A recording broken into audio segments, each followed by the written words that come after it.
Mr. Anansh. Wonderful to be back at TESEC and be a part of different events. And TEDxTSEC is, of course, an absolute honor to be a part of.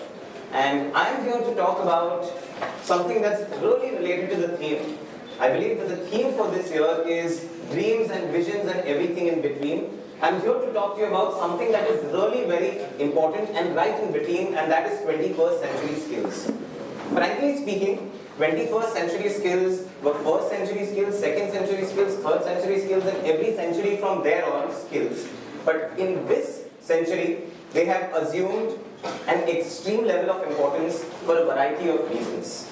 And I genuinely believe that in order to get your 21st century dream job, these are absolutely essential. My speech is specifically going to be focusing simply on 5 questions. And I will require a little bit of cooperation from the audience.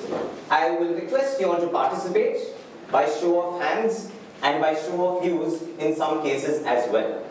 So I solicit your support, and let's start off then. I believe that this August gathering has engineers more than anyone else. So I would like to ask you, and even if you're not an engineer and belong to a different stream, I would like to ask you, how many of us thought about becoming engineers as the first thing we ever wanted to do? Or if we chose another field for our bachelor's, how many of us ever thought of it as the first thing in life we ever wanted to do? 1, 2, 3, 4. Any other hands? 5. 5 people in a gathering of about 100. That probably sounds about right, because there's in fact a Forrester report statistic which states that an average child actually considers taking up at least 15 different professions by the age of 16. I'll also give you another very interesting statistic. By the age of 40, an average person has changed about 12 jobs. Alright? So that's a really interesting statistic, and when I was actually thinking about all the things that I thought about doing, and this is in order of how I thought about them. I've thought about doing everything from being an archaeologist to a karate instructor to an ice cream seller to a journalist, then ended up coming into TESEC to be an engineer, and ended up being an educationist. So there's always a lot of movement in what we want to do. But I really thought about whether being in TESEC and actually studying engineering decided what I do today. And on reflection, I realized that it was actually my roots and my school. In fact, I went to a school that's in Juhu in Mumbai called Besant Montessori School, and most of our classes were actually conducted on the beach. It was a very different system of education. That is in fact one of our classes, and this is what I dreamt of making every day, because typically our education took place through the use of sand. I learned mathematics, I learned English, I learned science by using sand. It was a lot of kinesthetic learning through touch, experiential learning. Let's come to my second question. And this is a very hypothetical question that I ask everybody. I promise you I have only 18 minutes, so I can't give you 5 of those. But if I was to ask any of you to speak about yourselves for 5 minutes, and yourselves for 5 minutes, how many of you would be confident of doing so? 1, 2, 3, 4, 5, 6, 7, 8, 9. 9 people in a crowd of 100. That probably sounds about right actually.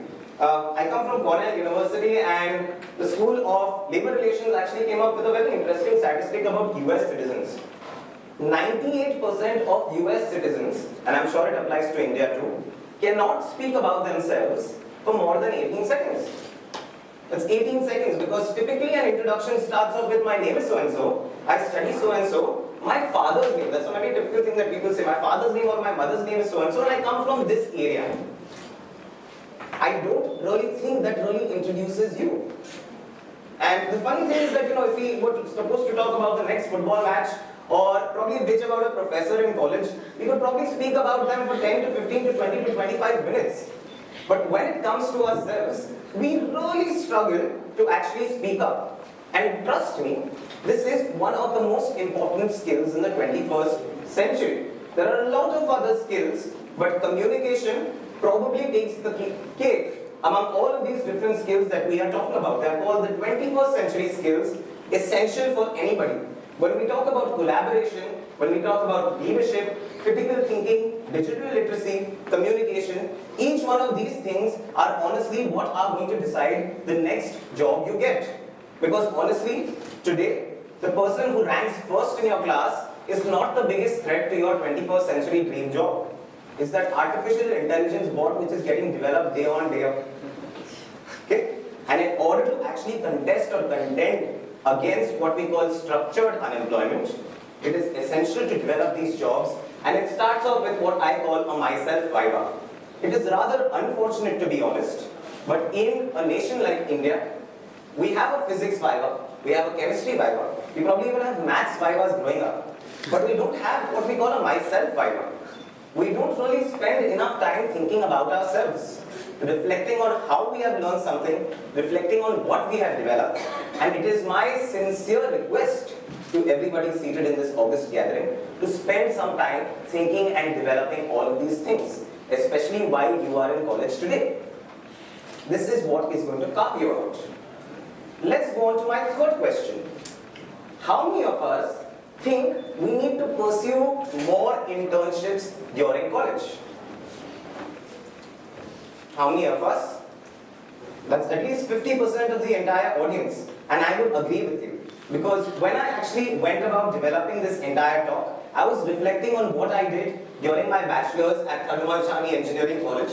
And honestly, if you ask me, I will come to the statistic a little later, but when I reflect on my 4 years here, I think engineering was one of the biggest personality development programs that I could have ever gone through.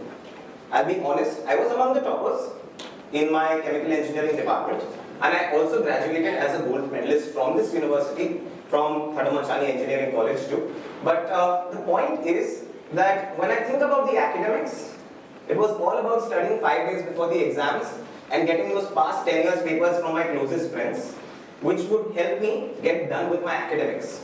But the rest of the time in college was spent in seminar halls like these, developing different or organizing different festivals, participating in different activities, and pursuing different internships. I learned to develop my personality because there was such an opportunity to do a range of things while in college.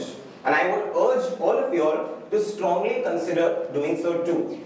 During my time in college, I was a part of 3 different organizations. I also had a failed merchandising startup which taught me exactly what not to do when I start off with a new organization post-college. I was participating in a range of extracurricular activities and of course studying in the time that was left. Engineers have this very typical habit of developing what we call in Hindi jugaad. Okay? They're very jugadu people. We learn how to get done with things at the nth hour, and I feel that is a very important 21st century skill too. I feel that the art of patience, the art of being calm and composed and having that poise is something that I developed through college. So going to internships will definitely help you all develop a range of skills, right from perspective to corporate life skills, and those are very important, by the way.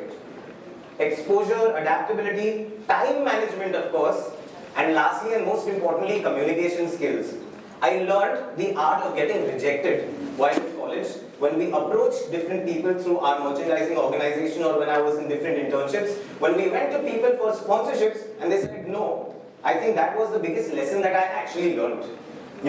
There's a big fear of being rejected, and if we are able to get rid of that fear while in college, nothing like it. In fact, the Department of Industrial Planning and Promotion under the Government of India came up with a very interesting statistic that roughly 27% graduates are considered employable by organizations. And that is an astounding statistic when you consider India's population. That's 73% of us who are struggling to get jobs every single year. 73%.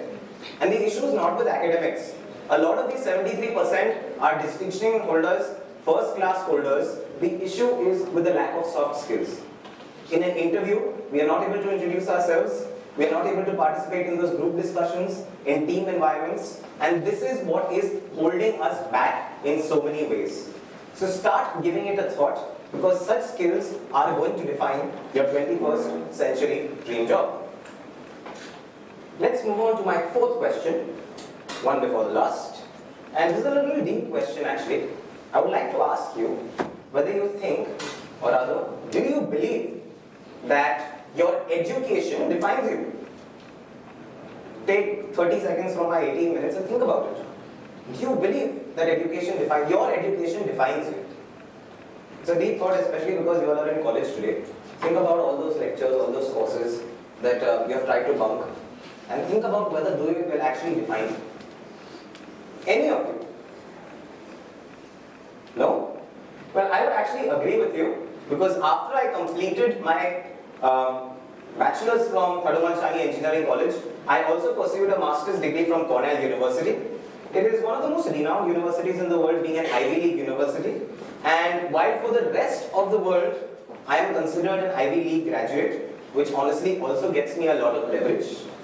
For me, that education was actually a pilgrimage. Okay? Such universities honestly offer you so much more than simply that tag, which of course helps.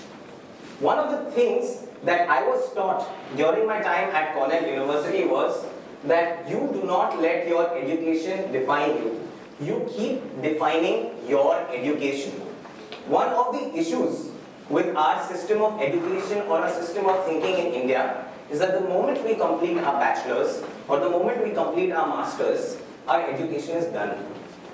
To be honest, education is a continuous process. We need to keep developing ourselves, we need to keep upgrading ourselves, and while academically these things might happen during our jobs, it is very important for us to keep developing ourselves and our own skills. While at Cornell University, I was among the youngest students in my batch. The oldest student was a 64-year-old. It was a 64-year-old who was actually participating in project groups with us, and he had absolutely no motivation beyond learning and developing himself. It's something that we need to give a thought to even while in college. Start thinking about pursuing different courses beyond the academic courses that all of us emphasize so very much on. It is really, really very important. That brings me to my final question. Because I'm an educationist, I would like to ask you this question, and then I will tell you how this relates to what we are talking about today. So there is something called the World Economic Forum. Okay? It is one of the world's most renowned organizations, and every year it comes up with an interesting statistic where it actually ranks the different nations in order of their K-12 education system. That is from kindergarten to grade 12. Okay? Our schooling years, it ranks them in order of how good they are. I am going to give you 10 choices, and I would like to know, according to you, which of these was the best as of 2018?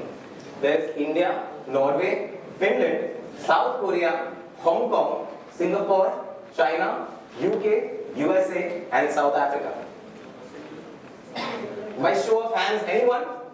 South Korea. South Korea? Finland? Finland? Finland? How many people say South Korea? How many people say Finland? More importantly, how many of us say India?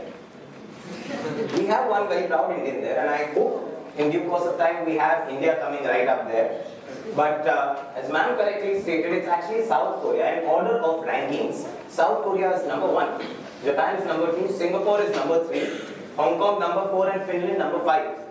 Of course, it's not an apples to apples comparison when we compare different countries. We are dealing with the number of students which is the sum total of all of those 5 countries probably. But definitely we have a lot to learn from each of these countries.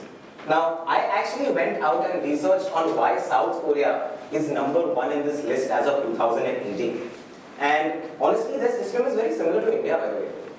They are very rote learning based as an educational system. Just like we mug up the answers for the last 10 years papers, South Korean students at least up to the 12th grade do too as well. Okay? The only difference though is that post the 12th grade or during the entire process, they are made to reflect. There's an entire self-exploration process that is continuously going on, and they are encouraged to develop a range of skills throughout that entire duration. Finland, of course, has an unbelievable system of education and very difficult to replicate in the case of India. But in all of these cases, learning beyond schools is something that is encouraged at every single point in time. And honestly, if we as a nation need to grow, we also need to ensure that we are developing these skills. Tomorrow when you go out to do a master's in a foreign university or a job in one of those big four companies or any other company across the nation, you are going to need these skills more than anything else to grow at a faster pace. And hence, because I'm running short on time, if I were to give you 3 key takeaways from my entire speech, I would tell you that in order to get your 21st century dream job, it is very important that you have what we call monitored exploration. You need to monitor your exploration. Being a liberated soul is very important, but making sure that what you're doing and how you're doing it at every point in time is important. Try and take up one different internship in every year of your college, or try and explore something new as a skill all the time and explore as much as possible. 21st century soft skill development, very important, extremely important, and communication more than anything else is becoming more important. Okay? So try and develop that skill. And lastly and most importantly, like the theme of TEDxTSEC says, dream. My role model APJ Abdul Kalam has always said, dream, dream, dream. Dreams transform into thoughts, and thoughts transform into actions. And my standing here in front of you today is probably also the culmination of one of my many dreams. So hence, I would like to conclude by saying that 21st century soft skills will be 22nd, 23rd and 24th century soft skills as well. But make sure you learn them in this century, in this moment, while you are in college, or while you are in any other environment that my august audience is in. And I would like to conclude with a few lines that I penned down a few years back. And because I'm a very proud Indian, just like the one student who raised his hand up, hoping that India is the best education system in the world, I would like to state that one day, my nation India is sure to fly with these wings which at present dormant lie. And whether anyone else is there or not, we need to be there to see it off. And to see it off, we need these skills, and I'm sure we'll have those dream jobs. Thank you so much for your time.